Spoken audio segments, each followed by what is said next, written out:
Hey guys, so it is New Year's Eve 2015, so yeah, 2016 is getting pretty close, isn't it? And guess what, guys? I'm about to go and see the new Star Wars movie called Star Wars The Force Awakens. Oh man, I've waited so many years for this movie. I really can't wait for it. I'm so excited. Oh man, I'm really excited. Been waiting so long, and yeah, got my ticket and everything. And also, guys, if anyone tries to stop me going, I've got this lightsaber here, so if anyone tries to stop me from watching it, I can scare them. Did he just say he's got a lightsaber? Oh, I can hear it right. Oh no, I'm out of here. Well, no one's coming. Oh my goodness, it's nearly time for a movie, I best get going. Anyway, I'll see you guys later. You know, I just wish that I didn't scare away my future self with a lightsaber and I just let him come in my room to tell me not to watch this, because, oh boy, this movie was rubbish. I really hate this movie so much, right? I mean, I'm going to be honest, right? You know, when I first saw this on New Year's Eve 2015, I actually really enjoyed it, you know, because we had Star Wars movies for 10 years and, you know, and this movie came out 10 years after Revenge of the Sith, and, you know, I enjoyed it, but, you know, when I re-watch it more and more, and especially after watching the god-awful sequels to it, in my opinion, yeah, I actually do hate this movie, and I consider it the third worst Star Wars movie of all time after, you know, The Lazy Jedi and The Fall of Skywalker. And this movie is known as Star Wars The Force Awakens, or Episode 7 Force Awakens, whatever you want to call it. But for me personally, guys, I call it Disney Wars The Farce Awakens, because this movie was definitely the beginning of, you know, the downfall of Star Wars at the hands of Disney. And yeah, so it's like this movie had potential to be the start of like an amazing trilogy, but it all failed miserably, and we'll get to why. So, okay, is anything good about this movie I'd like to get through? So, okay, I will say that the acting is done very well by the actors. Now, sure, I may not like, you know, the new characters, guys, but I will say the actors were very good as them, in my opinion. You know, we can't blame the actors for a certain character, you know, if you don't like them, you know. I did also like the scenes featuring Han Solo and Chewbacca, because it was great to see Harrison Ford come back as Han. It was very nice to see Han come back, and yeah, I really liked the interaction with Chewie. You know, but my favourite, you know, friendship in Star Wars, and they were definitely amazing. And yeah, another thing as well that I will say that I do also like is the visuals are also pretty good as well, guys. I won't lie, especially, you know, when the Falcon escaped from Jakku, in my opinion, very well visualed. And also, I think the music by John Williams is also great. I mean, because John Williams is my favourite composer of all time, guys, and he's never a problem in a Star Wars movie, in my opinion, because he composes such amazing music. So, yeah. Now, on to, shall we say, the bad qualities of this movie. Oh, God, right. I really don't know where to begin with, you know, the bad qualities I have with this movie. So, okay. One thing I know that we can probably definitely agree on, guys, is definitely that this movie is basically A New Hope 2.0. Yeah, it's basically the exact same plot as A New Hope, guys, where basically, you know, the Jedi are nearly extinct, and, you know, it begins with, you know, a droid being given, you know, something as part of, you know, helping the good side, which is, in this case, is Resistance. Only this piece, which has been given to him, is like a piece to a puzzle to find Luke Skywalker. Because guess what, guys? Luke has disappeared. So, yeah. Now, we'll get on to Luke in a bit, guys. But on to the whole rehash of A New Hope. And also featuring as well similar vehicles to the original trilogy, such as, you know, TIE Fighters, X-Wings, and that, really. I wanted them to create, you know, new ships, really, guys, in my opinion. Like the prequels did, but they never did in this movie, which, you know, I was disappointed with. And of course, the whole giant space station that has the ability to destroy an entire planet, well, in this case, multiple planets at the same time, which is none other than Starkiller Base. I really hated Starkiller Base, guys. Absolute waste of innovation. Absolutely terrible thing, really. Couldn't stand it. It's just basically Death Star 3, but, you know, more than double the size of the normal Death Star size, you know. But yeah, absolutely stupid. And, you know, okay, on to the characters. I really did not like, you know, the new characters in this movie. I could not connect to them at all. Finn, in my opinion, is the most decent out of the original, the original three heroes introduced in this movie. You know, out of him, Rey, and Poe Dameron. You know, because he had, like, lots of potential, really. And, you know, guys, the promotional material is very misleading because it shows Finn, you know, with a lightsaber, and it's making us think he's going to be a Jedi, but nope. That never happened, because, get this, guys, you know, it's Rey that, you know, is destined to become a Jedi, apparently. And we'll get to why I hate Rey in a moment. But, yes. What's next? Oh, yeah. Another thing as well, I also did not like Poe Dameron either, guys. Poe Dameron he's an example of a completely pointless character, because after, you know, he appears to have died, and then comes back later, he served no purpose at all in this movie, you know.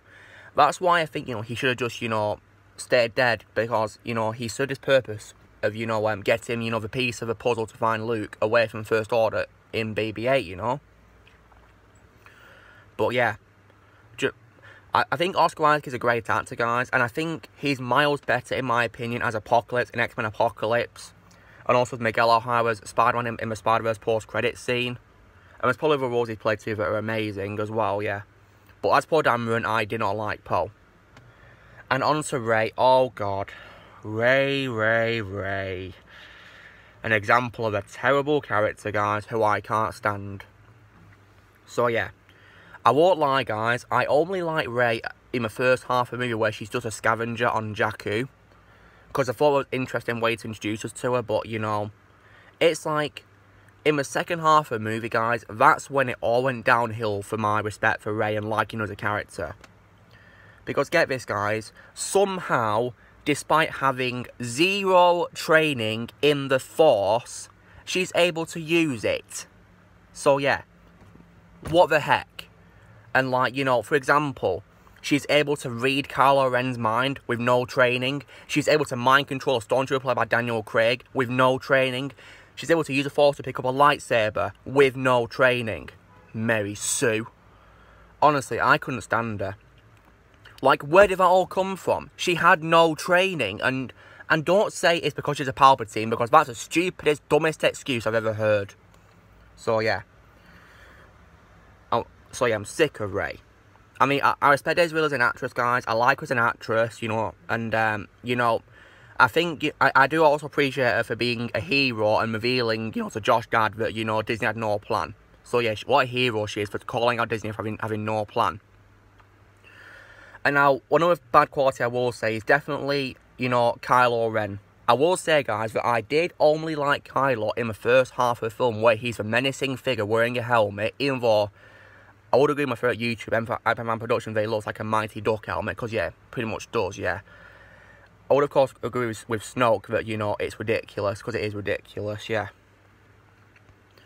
And, you know, when it comes to Kylo, I did like him only in the first half where he was so menacing, because I was thinking, who is this guy? He sounds pretty cool. Like, I thought he had potential to be one of my favourite Star Wars villains of all time, but nope. And we'll get to why, because only in the second half of the movie, guys, he takes off his helmet, and his facial expressions were so cringy. I just couldn't stand it. Like, why was he pulling that creepy looking smile at Rey and not pulling a menacing face? Because Adam Driver is a fabulous actor, right? And he could have pulled off, you know, a menacing performance even without the mask on. But no, he had to do those very cringy expressions in front of Rey when he took his mask off. Hated that. So yeah, as soon as he took off his helmet, I lost respect for him. And I hated him. And when it comes to original trilogy characters, guys, I will say, you know, that while it was somewhat of a good pleasure to see them return, especially Han and Chewie, I hated how they were all wasted in this film, because Han and Chewie don't appear until over, like, 45 minutes into a movie, which I was annoyed about. Leia and C-3PO also don't appear until way over an hour into a movie, until after, you know, the battle of, you know, Takodana, when they come as reinforcements. And R2-D2 is also completely wasted, because he only has about 5 minutes of screen time, and he's pretty much deactivated for most of the movie. Ever since Luke vanished, he's deactivated. And now, on to Luke. Oh god, right, okay. Luke Skywalker was definitely the most wasted character in this movie because, you know, despite the fact that Mark Hamill was confirmed to be reprising his role in this movie, and despite the fact that he was billed second after Harrison Ford in the castings, Luke doesn't have much screen time at all because it's only 30 seconds of screen time, guys. Yeah, I'm not kidding. Because he only appears in 2 scenes, guys. One where you can see him with his hood on touching R2-D2's dome in Rey's vision with a metal hand. And of course, in the final scene of the movie where Rey presents him with a lightsaber which belonged to Anakin Skywalker. And he doesn't even say anything in either scene. So yeah. Like, what an absolute waste of a character. And not to mention, he was also absent from all of the trailers, apart from, you know, the mechanical hand touching R2-D2's dome scene.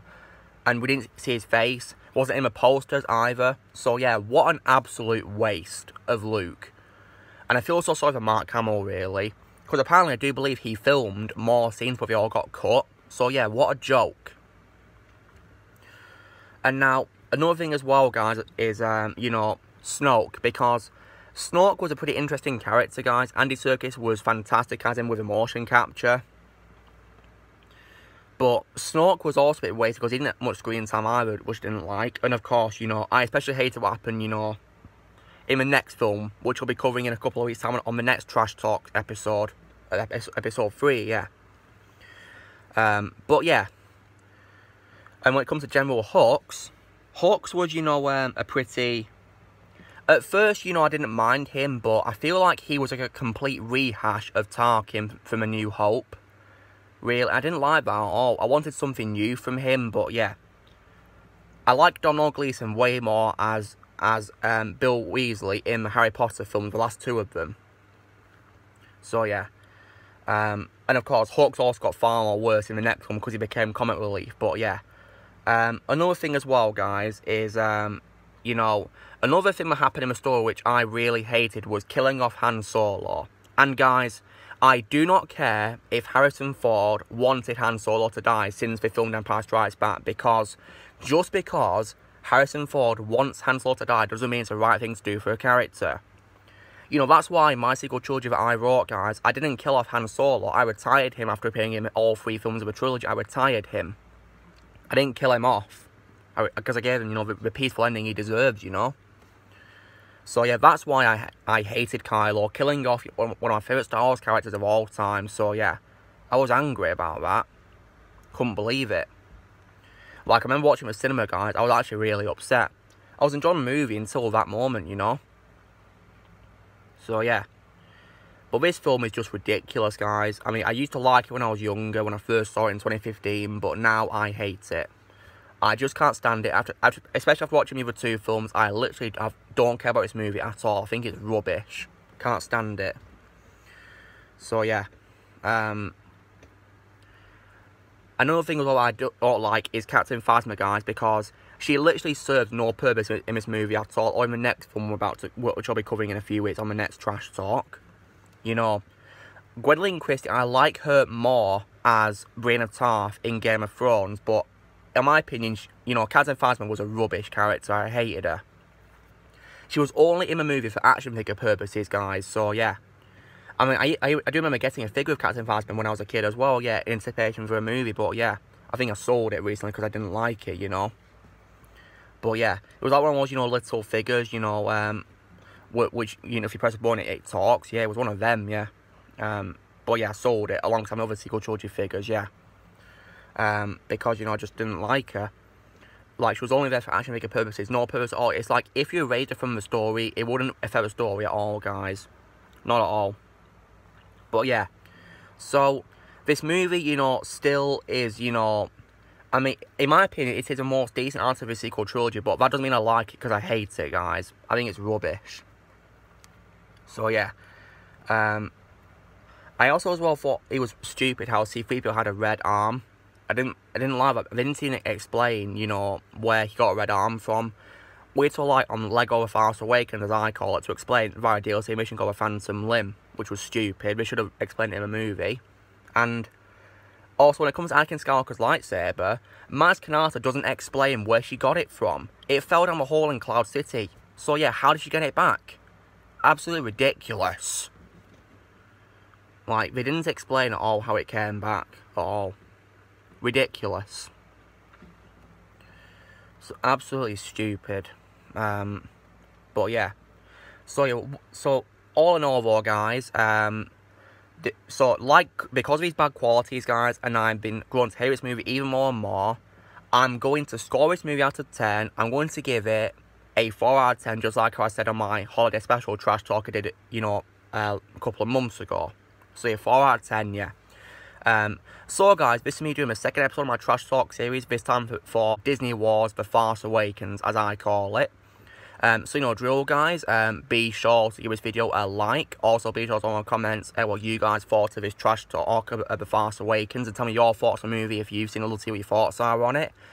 Also be sure to join the team by pressing subscribe for more videos in the future, and may the Force be with you always.